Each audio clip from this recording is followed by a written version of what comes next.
I'm David Kelly. I'm the executive director of the Atlas Society and a consultant to the Atlas Shrugged film. The scene we're about to watch involves a conflict between three people in the offices of Taggart Transcontinental, the largest railroad in the country.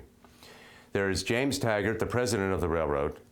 There's his sister Dagny, who's the vice president of operations, and Dagny's assistant, Eddie Willers. What they're meeting about is a crash that has just occurred on the Rio Norte line, a 300-mile spur that serves Colorado, one of the few parts of the country that are still economically viable thanks to oil producer Ellis Wyatt.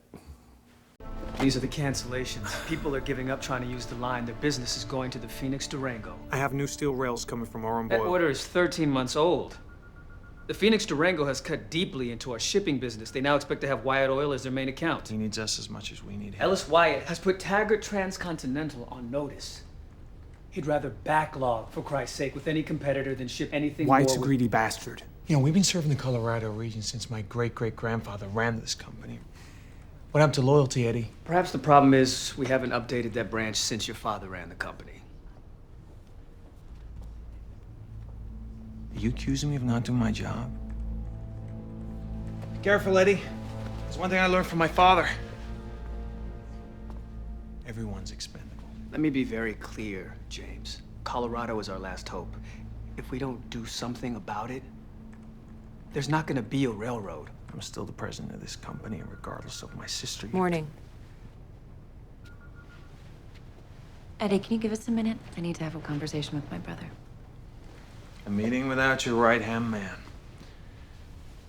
Must be real important. I've ordered the replacement rails for the Rio Norte line from Weird & Steel. I have a contract with Oren Boyle. You had a contract with Oren Boyle. I canceled it. You have no authority. As much authority as you had to do a backdoor deal with Oren Boyle. There are consequences to this accident, Jim. We have to service Ellis Wyatt. He is this company's main priority. You just love to keep feeding the monopolies, If don't you you? keep pissing off the heart of this operation, Wyatt is going to stop providing the blood we need to keep this company alive. Do you understand that? Why go with Weird & Steel when there are smaller companies that actually need the money? It's just new metal. That metal's completely untested. The consensus of the best metallurgical authorities are highly skeptical. I'm not interested in their opinions. Then who's you go by? My own.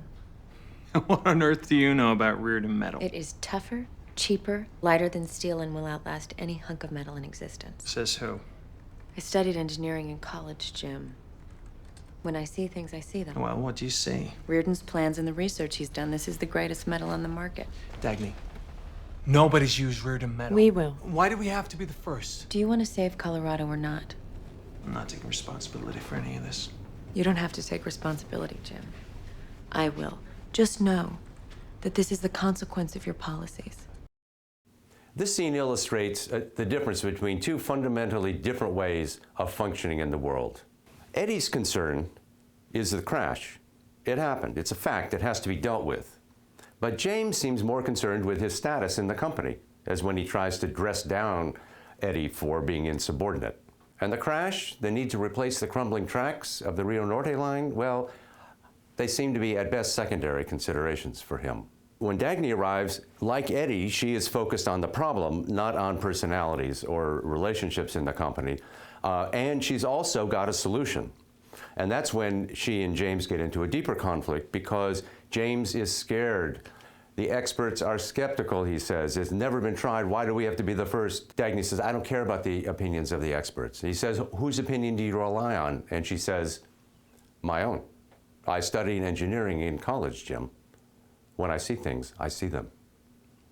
What this illustrates is a fundamental commitment to rationality and objectivity, to perceiving reality as it is, to looking to the facts rather than to other people's opinions to guide your actions. In the philosophy of objectivism, which Ayn Rand founded and gave voice to in Atlas Shrugged, rationality is the cardinal virtue of her ethics, and it requires independent thought. It means acting on your own observation and identification of the facts rather than on various opinions of other people. Now, of course, Dagny does rely on information from other people. She didn't invent engineering. She learned it from teachers, but she internalized it by realizing why the principles of engineering were true. And she looked at tests of written metal. She didn't do the test herself, but she did take the trouble to verify that the tests were valid. James, on the other hand, alludes to public relations, the public opinion, the nebulous fear of losing the reputation of the company, rather than facts. Facts are not his primary concern. And you know, it really doesn't make any sense to make other people's opinions your prime concern. I mean, where did they get their opinions? The only way to be rational is to take responsibility for coming to your own conclusions and acting accordingly. That point is brought wonderfully to the fore right at the end of the scene when James says, "I won't take any responsibility for any of this," and Dagny says, "That's okay, Jim, I will."